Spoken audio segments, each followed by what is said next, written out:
All right, it's a Final Word Cricket Podcast. Adam Collins and Jeff Lemon coming at you on the FM airwaves. Season 14, episode 28, centimetre perfect kick by Matera. Now, if you've got time to guess the secret sound, you could win Stigmarebo. $10 cash. It's the 31st of July when we're recording this. This has got real end of school vibes. Yeah. This is the 4th episode of the podcast we've recorded today. We explained why on the Ashes wrap-up show that you heard yesterday. Mm-hmm. I hope you heard it yesterday. If you didn't hear it, then something's gone wrong. And something's gone wrong. This is the episode, though, that we don't talk about the Ashes at all. Consider this, broadly speaking, an Ashes-free zone. Indeed, by the time you are listening or watching this, the real quiz would have started. Yep. The 100. The 100 would have begun. Unlike the River Ganges in Varanasi, this will be Ashes-free. Very good. Isn't it odd that Daniel Norcross and I were talking about this yesterday, that the Ashes has built momentum for the 100 when the 100 was meant to be the gateway drug for red ball cricket. How these things kind of, The 100, the double O, the double O's and the double D's. Yes, I'm still never going to quite come to I'm going to do a lot of muting on Twitter over the next month when people yell a lot about the opposed 100 hashtag. Yeah. Is there a way of muting everybody who uses opposed 100? We'll find out. Maybe. Is there a way of muting the 100 as well? We'll find out. Oh, look, I'm agnostic. Because I've never watched a ball of it. I don't suppose you have either. I haven't. No. I don't suppose I ever I've will. seen about 10 balls of it. I'd like to meet a man named Trent Rockets. Like maybe he's changed his last name. Maybe he was like Trent Wilson or something. But he's like, Trent Rockets. That sounds good. It's just another T20 comp that's eventually going to get bought by the IPL owners to me. Mm-hmm. That's all I see it as. It's not even a T20 comp. And it's not even a T20 comp. And I know it plays an important role in developing a new audience, and I think that's really important. But I'm already keen on cricket. Mm-hmm. So it's okay that I sit out, one back. Unless one day I'm offered the chance to work on it, then I will change my view immediately and be just as prepared and enthusiastic as I am on the Ashes Test match we've just called. That is being professional opposed to being personally invested in something. Quite. And one of the things, people sometimes ask, do you commentate other sports? And it's like, how would we even have time? Like, we can't even do all of the cricket.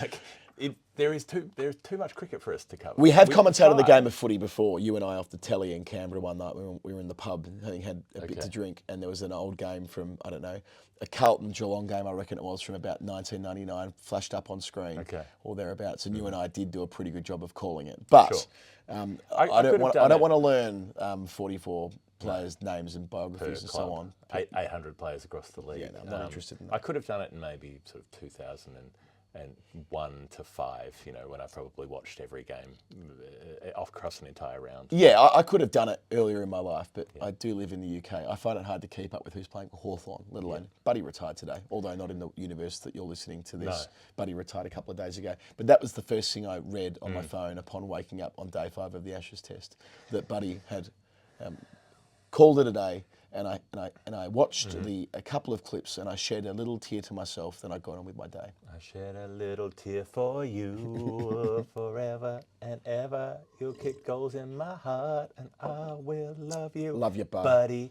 forever. Love you, bud. So this is going to be a slightly delirious late night live kind of version of the Final Word. We sometimes do these when it's the end of a long tour. Who was that Triple M shock jock that used to be late at night? Dr. Feelgood. Not the Stone Man. That's the I don't know what his name was anymore. The Stone Man should have been on at 4:20 p.m. Oh, 4:20 when play resumed today. Yeah, it was, and they needed the Sandman. No, not the Sandman. That's someone else. Anyway. Sandman was different. He was the sad-sounding guy on Triple J. Yes. He did the little audio drama comedy things. Anyway, it's a crazy mixed-up world. A lot of other things that have been happening. The world has continued to exist while the Ashes have been on, and so we thought it prudent to actually turn our attention to some things that have happened in the broader world, namely the cups of the world. Yeah, there's quite a bit here. So just to foreshadow what's coming up in the show, we've got lots of World Cup back and forth we need to talk about. We're going to have Cam Ponsonby, our American correspondent, he was in there for 2 weeks, to talk about the MLC, which is Major League Cricket. The correspondent is American, but a correspondent about America. Who did the We'll have some Nerd Pledge. We'll talk about the Australian women who've been in Ireland, Clontarf, to be precise, playing one-day internationals. Bangladesh women's Test cricket could be coming. We'll tell you why. The West Indies have hosted India in a couple of one-days by the time of recording, and they're more interesting than I thought they were going to be. The potential farcical South African Test team that could get sent to New Zealand early next year. Again, we'll explain why that's the case. And then the good old county championship, the final round for the next, well, there's not a round for the next 6 weeks, and we'll put a full stop on that group of games that have been played all those days. Stack of games played through the month of July. What was the tagline in the 90s TV ads for CC's chips? I know Pringles. Pringles really satisfies. Pringles was also you can't stop. Once you pop, you can't stop. That was earlier. Then they went to Pringles doesn't really satisfy. What really satisfies? Snickers really satisfies. Yeah. Mars a day helps you work, rest and play. The only reason I'm saying this is every time I see the county championship abbreviated on cricket websites, I think, life's too short. Life's pretty straight without Twisties. No, that's right. It's Twisties. Yeah, that's Twisties. Life's too not life's too short. Life's pretty straight without wristies was a variation that we. I still want to get the Twisties jumper. Everyone does the pattern, the Twisties jumpers from the 80s. You can only buy, I'm not exactly going to go on knit right, but it only comes in the cheese flavour, the colours that you used to want the get chicken flavour desperately. Yeah. And even though I'm a vegetarian, I still there's no chicken in chicken twisties. I feel brand loyal to the chicken twisties, the chicken Linford Christies, and I would love somebody to. Well, I shouldn't say that because someone might. I want that jumper one day. Well, if you're out there, someone, and you love knitting and you love the colours of the chicken twisties, there's a willing recipient. And there's a knitting pattern online if you're keen to find it on eBay or something like that. So the World Cup stuff. This is quite funny in that the T20 World Cup schedule for 2024 has started to circulate about 2 weeks after the 50 over World Cup schedule for 2023 has started to circulate. And it's all coming through Nudgrudge, as it always does at Cricket Info. He's the man who gets the yarns on these matters. So it looks like it's going to be a pretty good tournament if it all comes together. The 4th to the 30th of June, which will put a dent in the England season, but I think they've already accounted for that with their international planning. In fact, I'm certain of it because they've already put out their schedules for next year. 10 venues, 4 of them in the USA, the 2 from the MLC. What do you mean they've put out their schedule? A board that can put out a schedule for something that's more than 3 months away. Yeah, more than a year away in some cases there. The 2 from the MLC at Dallas and North Carolina, then Lauderhill in Florida, which will have the Windies playing India in a T20 next week, and this New York Stadium that we don't know an awful lot about yet. Ireland, Scotland and PNG have already qualified recently from the regional qualifiers. There'll be 1 more qualifier from the Americas, 2 from Asia in the months to come, plus the USA as the host. And the key information here is it's actually a proper 20-team tournament. Gone at last, the bullshit pre-qualification, the World Cup before the World Cup. Right. 20 groups, It was 5 World Cup teams. tiramisu previously. Yeah. You have your layer, and then your other layer, and then your other layer, and then you pour some booze on it. And it was great. And we had a lovely time down at the Cattery last year covering the games at Geelong. But Imagining how Doug Wade would have gone down. Yeah, that's Polly right. Farmer would have gone. They did get unbelievable. How Barry Davis would have gone. But no, the bit that annoyed me was that only a couple of teams advanced. Different story here. 20-team tournament. Gone is the mini comp before. 4 groups of 5. Outstanding development. I think they foreshadowed this a couple of World Cups ago, but it's coming into action here. The top 2 from each group going to the Super 8. That's split in 2 groups of 4. The top 2 teams from that come out as semi-finalists. Semi-finalists? Never said that before. Never say it again. Semi-finalists. And then the winner of that, as is the custom, play in the final, or the grand final, as we'll probably call it on the final word. So this was all about... The big dance, as we'll call it on the final word. It's worth noting that a big part of the reason why they're taking the World Cup to the States, and probably why they're messaging this and briefing it out, is the LA Olympics bid for cricket. Is we're getting to the hot and heavy stage of that for 2028. LA make a decision. Are steaming up. Yeah, that's right. This is Titanic. This is hand on the glass. Hand on the glass. And my spidey senses tell me that there's a reason why they're briefing out hard that America are keeping the tournament because there is everybody's some been chat thinking, saying America are going to get suspended again. Now, if they have 4 World Cup venues or in the offing for next year, and MLC's gone well by the sounds of things, and Cam will tell you more about that later, then it'll enhance the case for the World Cup, the Olympics rather, to incorporate cricket in America in 2028. Okay. That's my theory. The Venn diagram overlap with the LA Knight Riders as well, and I'm sure they've got people talking on the streets of Los Angeles from Santa Monica to Compton. They're chatting about what's happening in Knight Rider land. Oh. How have they not got David Hasselhoff involved?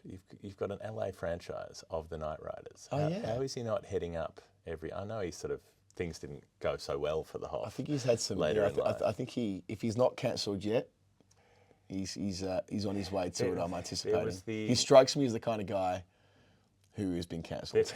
Or should be. There was the hamburger incident as well, but that wasn't hurting anybody. That was just having a hamburger in an unorthodox method of ingestion. That's all. Oh really? What did he do with it? Well, I think he was just incredibly drunk and lying on the floor and trying to eat a burger and was unable to eat the burger. Okay. And I'm like, whomst amongst us can really let he who is without sin cast the first stone? Given that we're getting an Uber back after this because we're completely knackered, I can't rule out us going through a little drive-through on the way home. Can I also say I watched the Pamela Anderson documentary recently? I heard it's really good. Which is terrific. Yeah. She is a fascinating character, turns out. That first impressions are not things that you should judge people on. Who knew? Well worth it. So, okay, we've got that happening with the T20 World Cup, and we already know when the final will be on the 30th of June. Bharat and I are already planning our Trans-American Shawshank Redemption tribute road trip. I don't know if anybody's... I can't remember if I've mentioned this before, but of course Andy Dufresne goes from near Portland in Maine to Fort Hancock, Texas, where he crosses the border to go to Zihuatanejo. Mm-hmm. It's a very long drive, but we're considering I hadn't thought about that. Yeah. Well, you do it before the tournament would be my advice. Mm-hmm. Don't do it when we'll be pretty busy. I reckon we will base ourselves in the States for that. We've all been to the Caribbean and all love the Caribbean, but my expectation is we kind of have to go through the US to get to the different islands anyway a lot of the time. Well, I mean more like where we dedicate our focus. It'll be impossible to cover the whole tournament, so why don't we go all in on America? There'll be a novelty to, say, doing a cricket match in New York. I just mean like full stop. Use that as our base for the however long they play games there for. We've also learnt during the week via the same publication, Cricinfo, that the World Cup, 50 over World Cup, Men's World Cup in October, November this year, the schedule's changing because a number of host boards have written to the BCCI, I mean the ICC, I mean the BCCI, I mean whatever, and said, the schedule don't work. There's too many logistical hurdles you're making us jump through here. You've got to give us more time for travel and so on. So they're considering that. And also there's a complication on the 15th of October, which is when Pakistan-India is meant to be at Ahmedabad, because there's a Hindu festival on the same day, and they're worried about the level of security they require versus how much they'll need in the broader community. And also that I think the part of India where this festival will be celebrated most intensively will be Gujarat. So there's that as well. So things that, like it's basically a New Year's type situation. A date that you could reasonably foresee as, say, an organiser of an event, if somebody were to say to you, for instance, why don't we schedule this match on the 25th of December? And you as somebody culturally familiar with what happens on that date in the culture in which we live, you might say, that's a date I've heard of before, I'm familiar with that date and what happens on it. Perhaps we could do something a little differently. Perhaps we could have it not on that date. Maybe when we start scheduling things on the 17th of December, which will go down as an iconic date in Australian cricket. You fucked her on the 17th of December. Sure, as it should. So it just makes me, it is comical by this point. It's like, fuck off, Carlos! I'm thinking more about the BCCI at this point. But sorry, I'm thinking about Michael Clark. Sure, of course. Yeah, I'm elsewhere. They're big fans of one another. They both like each other's work, it must be said. He gets work from them. Yeah, I know. That's what I'm saying. So it's the BCCI, I think, must be the most incompetent major sporting body in the world. Like FIFA and the IOC this is going to do well on YouTube. Are more evil. Sure, I'm fine. It's pretty hard to make the argument otherwise, just on purely like the practical grounds that we're laying out here. There is a World Cup in now, under 3 months that still doesn't have a reliable fixture. You can't book to go to games because they might change to another city and date entirely. The Olympics is an evil organisation. It's a giant parasite that just travels around the world and sucks billions of dollars out of places and then gives it to corrupt people. That's how it's worked. FIFA is pretty much the same thing. But at least they're organised in their evilness. At least they know when their soul-sucking, cash-sucking event is going to be on and where it's going to be. The BCCI, I don't think they are evil. Don't think they're not at that level. They don't have that same sort of level of like meaning badly. Vim and vigour. They're just really bad at doing stuff. Well, yeah, maybe the 15th of October thing was an intentional thing though. Maybe they wanted to host Pakistan on a Hindu religious festival day. I mean, it's possible. Yeah, so I reckon it might be more along those lines, that it's a day of celebration in a Hindu majority country. Hosting Pakistan, it would be an even bigger event than otherwise would be the case. I assume it's probably a public holiday then as well. Anyway, that's changing, or about to find out in the next few days, allegedly, these amendments to the schedule. We're going to go to India, I should say, for 2.5 weeks at the end of the World Cup. That's what we're planning on doing at this point, thanks to our patrons. If not for our patrons, that wouldn't be possible.